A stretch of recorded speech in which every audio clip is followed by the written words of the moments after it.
Os arquivos da aeronáutica. A cada minuto uma pessoa afirma ter visto um disco voador. O que durante muito tempo foi tratado com desconfiança agora virou assunto dos militares. Novos documentos agora revelam que esses fenômenos vêm sendo estudados secretamente há décadas, porque podem colocar em risco a segurança dos países. A estimativa, segundo os ufólogos, é que 8 milhões de ocorrências tenham sido registradas no mundo. Pessoas que garantiram que viram objetos voadores não identificados. Ontem, o Jornal da Record mostrou com exclusividade documentos oficiais que eram mantidos em segredo. Este é um deles. É a transcrição de uma conversa entre um piloto da Varig Log com a torre de tráfego aéreo de Curitiba. O caso foi registrado em 2003. Veja detalhes da transcrição desta gravação.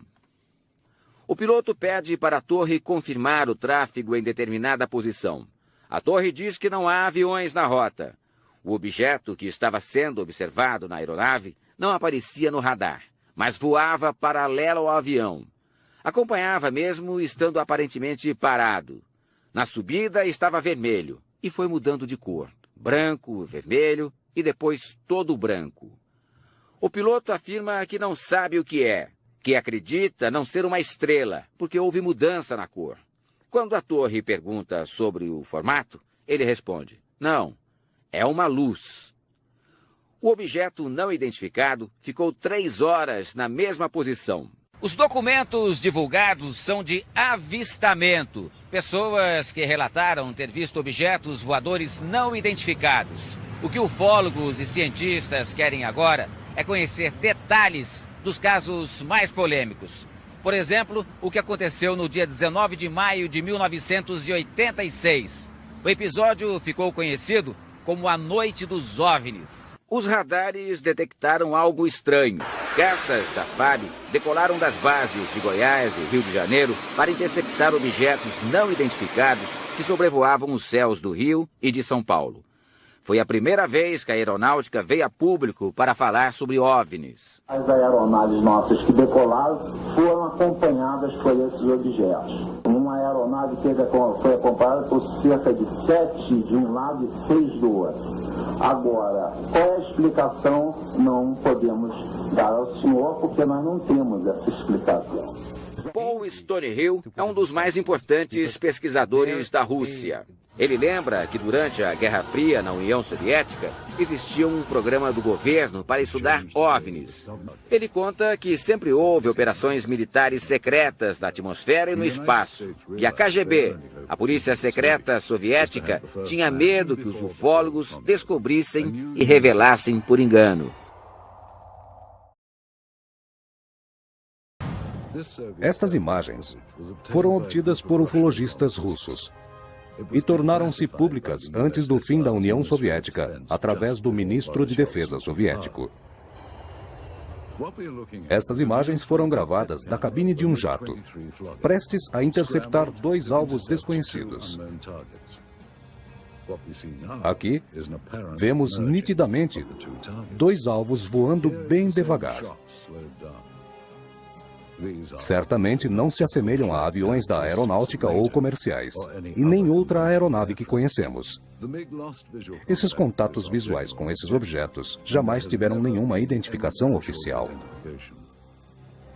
Esta cena foi filmada de um MiG-25 Foxbat, arquivo cedido pelo governo soviético, mas conhecido como M-16 Falcon americano 200 metros à frente. O que acontece depois é que um novo objeto aparece atrás das nuvens, e não é identificado. O OVNI simplesmente desce, desaparecendo entre as nuvens. Vemos aqui o avião americano, na mesma altitude que a câmera. Em seguida, o objeto que aparece atrás do M-16 surge por trás da aeronave, fazendo a mesma trajetória. Como todas as evidências observadas sobre OVNIs são controversas, pesquisadores se esforçam para esclarecer esses fatos relacionando-os à sua verdadeira origem. E quanto mais espetacular a notícia, mais profunda é a verificação. Fui oficial da inteligência do Exército por mais de 30 anos. Meu filho faz parte da Força Aérea Russa.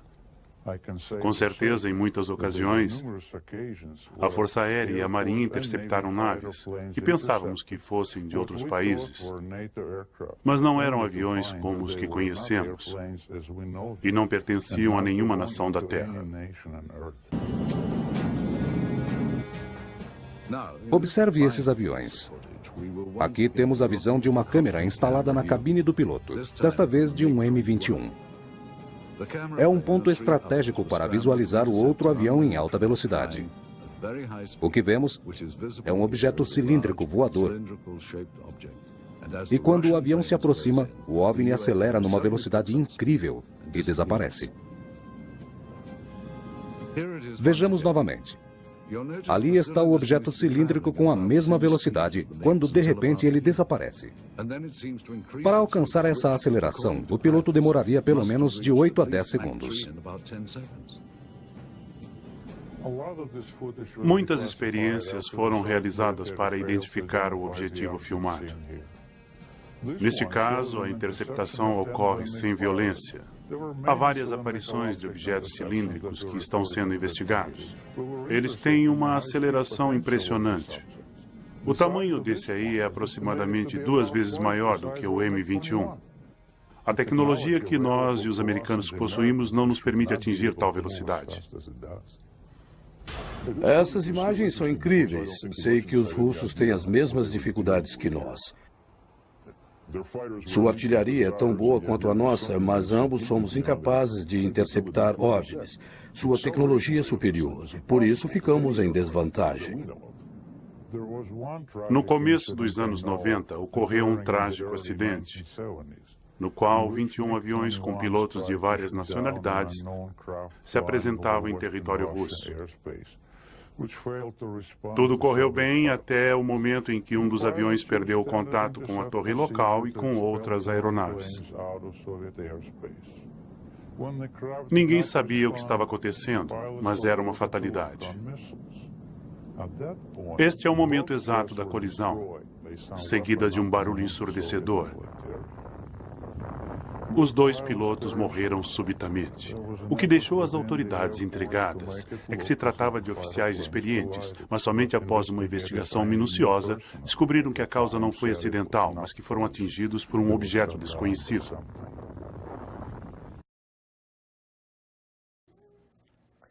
MGTV de volta fazendo uma pergunta. Você acredita em extraterrestre? Acredita, Vanessa?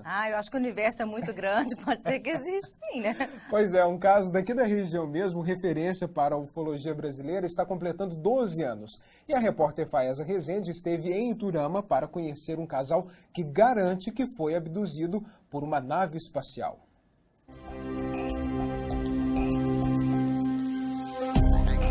Seu João Caiana, como é conhecido, é eletricista. A mulher, Dona Rosa, professora.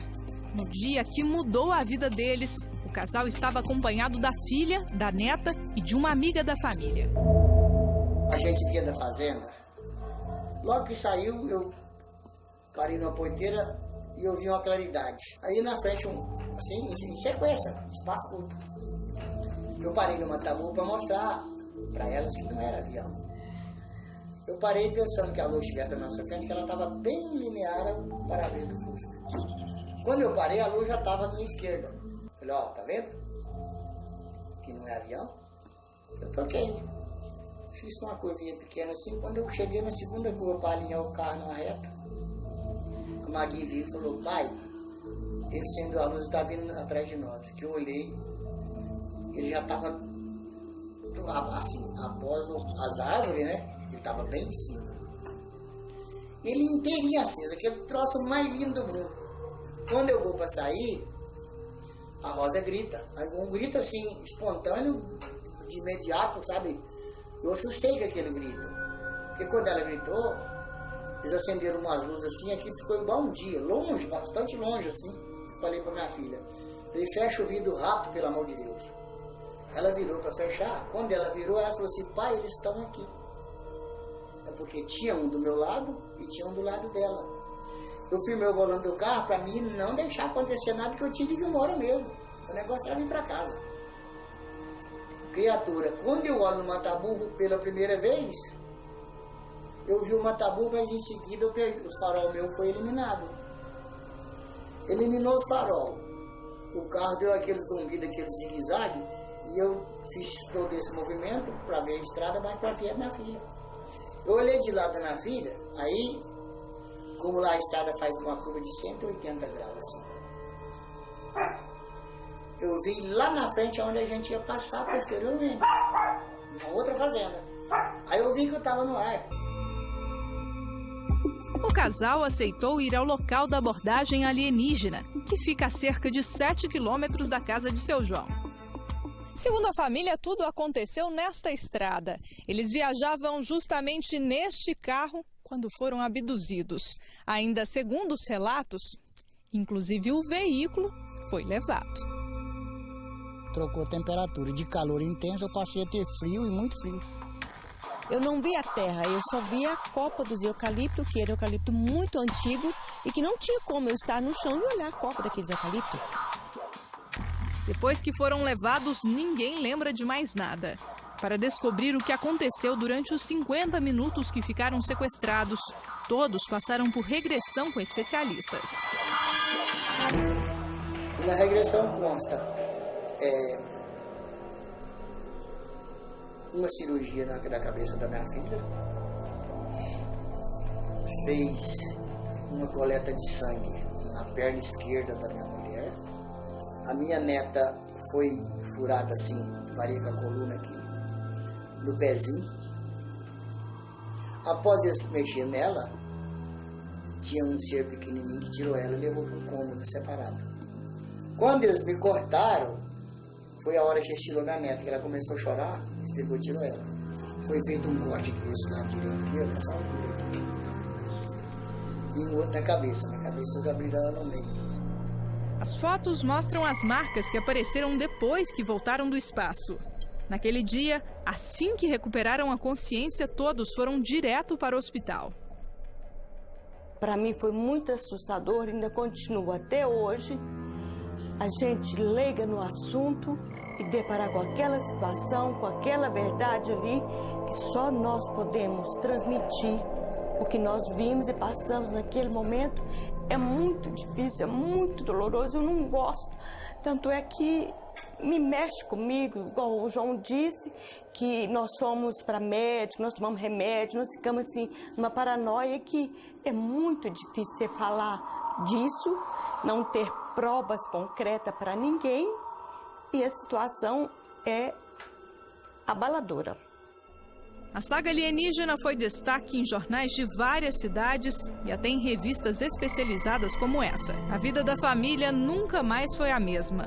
Para eles, as manchas que aparecem em várias fotos são a comprovação das visitas que ainda recebem. Quadrilha da Fumaça preparam o próximo show. O 1000º com o Tucano T-27. Sábado, Santos, litoral de São Paulo. Às 5 da tarde, o esquadrão de demonstração aérea se exibe para a multidão na praia. 5:06, o capitão Barreto começa a última manobra. De repente, a asa direita se desprende e cai. O piloto consegue desviar o avião na direção do mar e aciona a cadeira ejetável, apenas 3 segundos antes do avião se espatifar.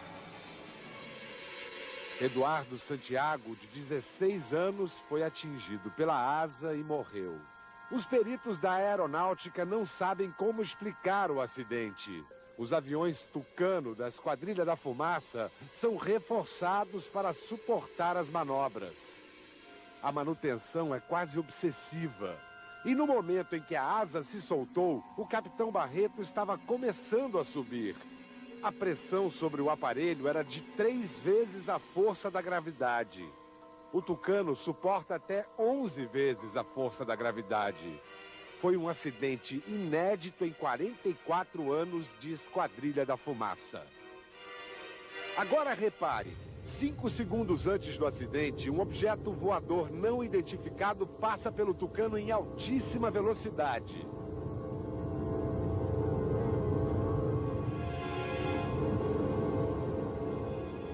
Será que esse estranho objeto tem algo a ver com o acidente? O capitão Barreto está hoje na base aérea de Fortaleza. A convite do Fantástico, ele assistiu às imagens em que aparece o suposto OVNI. Durante o voo, eu realmente não observei isso aí. Na sua opinião, o que seria esse objeto? É um mistério. Eu realmente não consigo explicar. A velocidade que ele passa é uma velocidade muito alta. E interessante também o tamanho dele. É um tamanho pequeno, né? Em relação ao todo da aeronave, que a gente pode observar, o comprimento da aeronave são 10 metros de comprimento.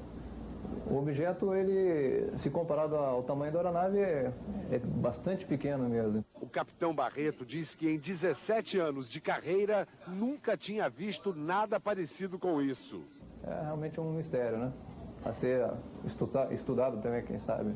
O ufólogo cearense Reginaldo de Ataíde, que há 36 anos